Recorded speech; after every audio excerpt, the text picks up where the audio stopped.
Alors bonjour à tous, aujourd'hui nous continuons notre lecture du catéchisme de l'Église catholique au travers du compendium et nous en sommes rendus à la question numéro 425 qui est: quel rapport y a-t-il entre la grâce et la liberté humaine? Alors d'abord une réponse très brève. La grâce prévient, prépare et suscite la libre réponse de l'homme.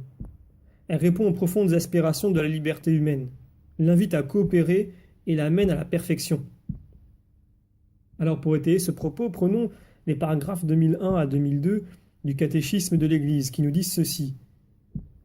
La préparation de l'homme à l'accueil de la grâce est déjà une œuvre de la grâce.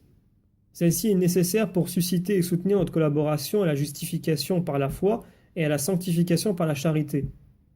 Dieu achève en nous ce qu'il a commencé, car il commence en faisant en sorte, par son opération, que nous voulions, et il achève en coopérant avec nos vouloirs déjà convertis. C'est ce que nous dit saint Augustin. Nous pouvons aussi lire un autre texte de saint Augustin. Certes, nous travaillons nous aussi, mais nous ne faisons que travailler avec Dieu qui travaille. Car sa miséricorde nous a devancés pour que nous soyons guéris, car elle nous suit encore pour qu'une fois guéris, nous soyons vivifiés. Elle nous devance pour que nous soyons appelés. Elle nous suit pour que nous soyons glorifiés.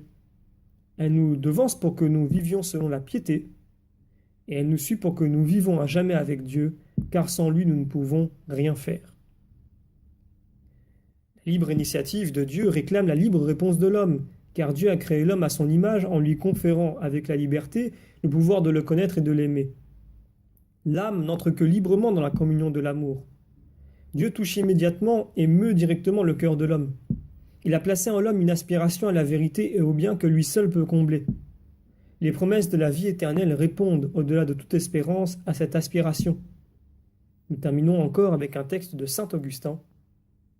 Si toi, au terme de tes œuvres très bonnes, tu t'es reposé le 7e jour, c'est pour nous dire d'avance par la voix de ton livre qu'au terme de nos œuvres qui sont très bonnes, du fait même que c'est toi qui nous les as données, nous aussi, au Shabbat de la vie éternelle, nous nous reposerions en toi.